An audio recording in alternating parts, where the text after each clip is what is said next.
Hierdie woord is op ink en papier.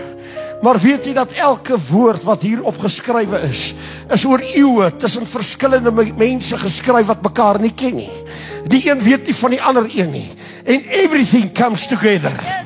Alles kom by mekaar. Dis nêrens in die wêreld so nie.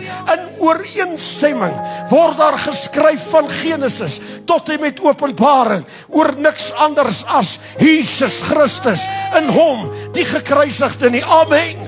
En binne in Jesus Christus lê 'n wêreld van krag en 'n wêreld van beloftes. En soos jy die woord vanmôre sien, wil ek hê jy moet kyk na jou situasie.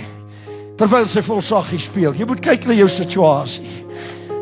Identifiseer daai situasie. Spreek hom aan in jou hart. Ja, maar ek wil nie hard praat nie, want jy ken nie hierdie ouens nie, ou broer. As iemand iets hoor piep, dan brul hy daar in die Kaap.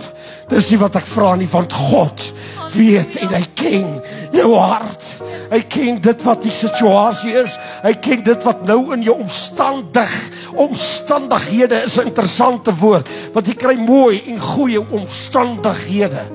Maar dan verander die omstandighede, soos op die see en die storms kom neer. En ek wil hê, jy moet as 'n manifestasie na hierdie Bybel kyk.